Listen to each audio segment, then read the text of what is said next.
ما دغه پرهیزونه هم نه دي ښودلی شي، زه چې د پرهیز ګولۍ خورم هم نه راځي. من صاحب ته پته ده. نن زما سه یو بل ملګري ډرایو کوله، بل ملګری چېرته تللی واده له.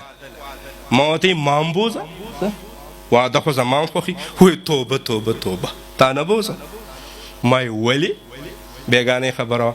یاره جوی هغه شادي حال ته چې ستا سره تللی و مردان ته، بس چا مې یاد دي تا نه بوځم. بس څوک دې قصې نه کوو، خو زه یو شادي حال ته یو کس غوښتم، ما لکه ما مه غواړئ، ما زه د لرې کار نه کوم. ګورئ چلته لاړم نو ګل پاڼه لګېدلې و، درز و درز څنګه ورنه راته مې داسې دي. نو یو ټک مې ویسته، ما یې بند کړي. ناقص ملک څه شی ملک خو د ښځې انټرنیشنل دلو. بهر احواشیز مې چې بې بند که کار الله برابر که. خم روټۍ وخوړله، یو 20-25 مولان هم به دې مجلس کې راوچت شوی، مونږ هم راغلي وو. مې تاسو خو ډېر خوندونه واخیسته.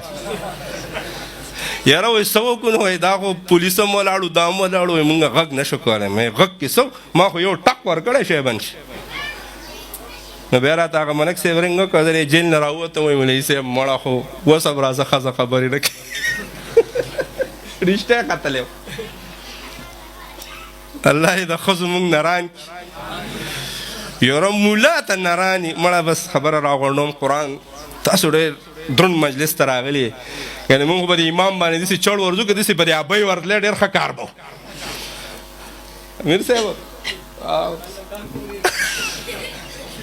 اوهو ته د ابۍ د مخې چرګې ته کار شه چې چل ته وښئ. او د محمد الله وارث ته وایي ټیم پوره شو، استاد جي لیټ راغلی. ښه دی که نه؟ ورشه که نه لږ کور ته ورشه چې زه دې وګورم. په تا به یې هم ډزې کړي و، غونځاخي به یې د باندې تقسیم کړی، زما نر زوی شوی دی.